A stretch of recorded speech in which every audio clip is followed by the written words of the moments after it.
Amables televidentes, sean todos bienvenidos a Propuesta Semanal, domingo 25 de agosto del año 2024. Tenemos, como siempre, muchos temas de interés: la reforma constitucional, el match entre Abinader y Fernández. Vamos a hablar de las designaciones y de la ley de responsabilidad fiscal. Nuestro invitado en el día de hoy es el licenciado Juan Ramón Mejía Betances. Él es economista, experto en temas bancarios, pero también es miembro de la Secretaría Económica de Fuerza del Pueblo. En lo inmediato, los titulares a cargo de Ramón Núñez Fernández. El consultor jurídico del Poder Ejecutivo, Antoliano Peralta, sometió al Senado el proyecto de modificación constitucional, donde se elimina lo relativo al Consejo del Ministerio Público y se reduce a 2 años la inamovilidad del Procurador General. En la semanal, el presidente de la República, Luis Abinader, declaró que Leonel Fernández apoya la dictadura de Maduro y él está del lado de la democracia. El expresidente reitera que tanto él como Samper de Colombia fueron los primeros en su informe de observación en Venezuela. La presentación de las actas y posteriormente varios países se han sumado a esa petición. También cuestionó las cifras económicas del discurso del presidente Abinader. La Procuradora General de la República, Miriam Germán Brito, acepta la petición del presidente de permanecer en el cargo hasta tanto la reforma constitucional permite elegir su sustituto. Celso Marrancini, vicepresidente de Punta Catalina y del Consejo Unificado de las EDES, atribuyó los apagones al aumento de las demandas por el calor y la obsolencia de las subestaciones. El Poder Ejecutivo realizó nuevas designaciones, destacándose la de Guido Gómez Mazara en Indotel y Josefa Castillo de la Superintendencia de Seguros al INAVIE. El vocero de los diputados de la Fuerza del Pueblo, Rafael Castillo Casado, consideró que la forma de elección del procurador no garantiza la independencia porque es a propuesta del presidente Abinader y este dispone de mayoría en el Consejo Nacional de la Magistratura.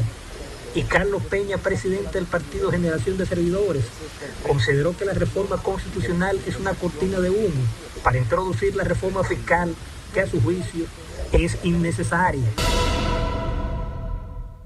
En esta semana, específicamente el lunes, el consultor jurídico del Poder Ejecutivo, Antoliano Peralta, depositó en el Senado el proyecto de reforma constitucional. Es básicamente el mismo que había circulado y que se había discutido y del cual yo hablé con ustedes en varios comentarios, inclusive escribí artículos. Solamente que ellos, escuchando a los fiscales, ya se había dicho, eliminaron el tocar el artículo 174 que establece el Consejo Superior del Ministerio Público, que es el órgano que designa, que es el órgano que traslada, que es el órgano que define el manejo financiero y presupuestario. Es decir, eso es parte de la independencia. Sacarlo de la Constitución y llevarlo a una ley es quitarle poder. También se modificó que inicialmente se contemplaba 4 años para la inamovilidad del Procurador General y ahora se reduce a 2 años.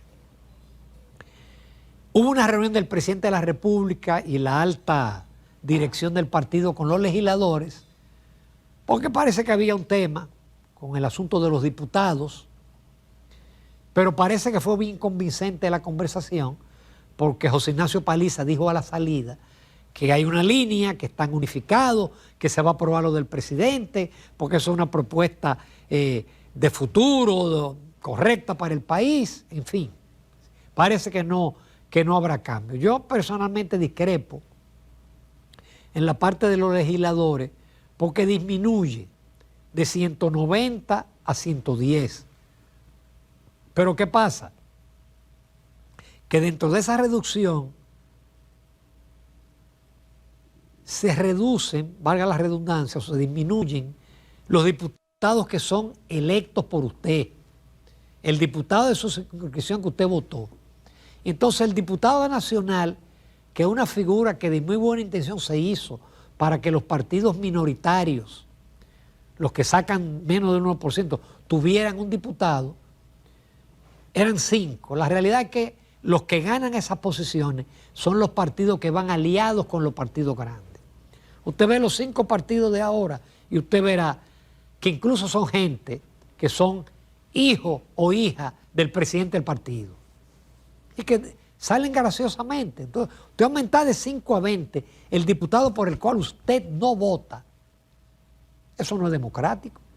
Esa parte yo no la entiendo. De cualquier manera, eso se va a aprobar.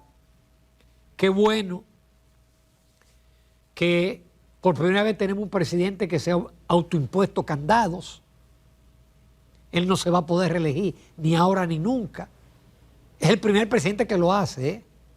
Porque todos han modificado la Constitución después de Balaguer para poder reelegirse inmediatamente o poder postularse después.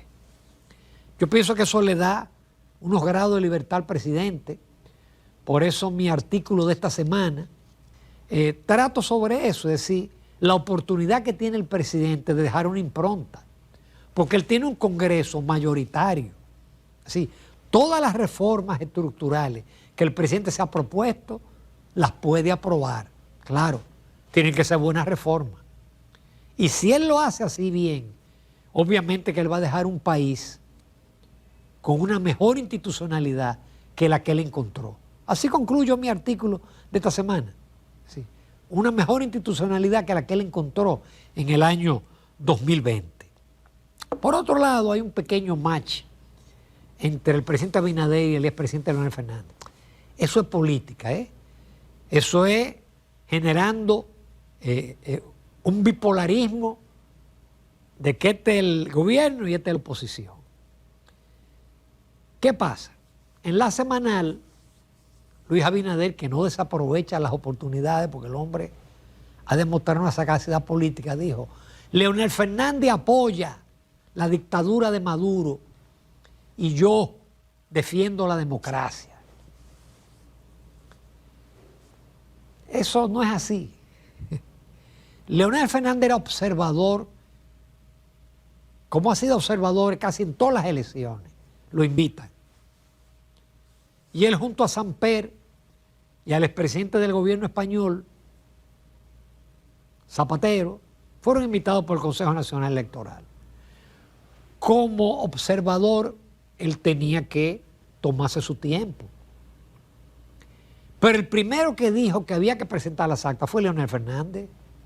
Lo dijo antes que los países latinoamericanos, lo dijo antes que la Unión Europea, y lo sigue diciendo todo el mundo: presenten las actas, porque Maduro se robó las elecciones.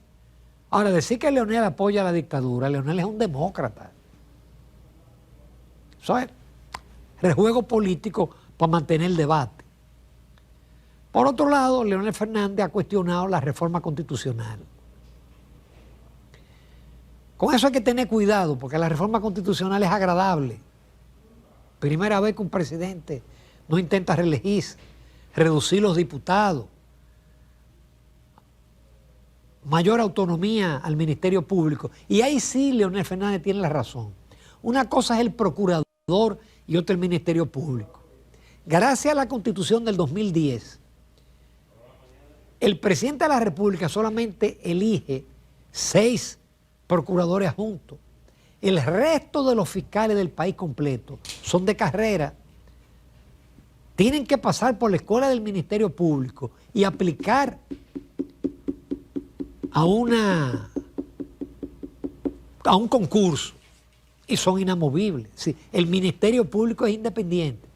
Ahora, el procurador teóricamente es independiente.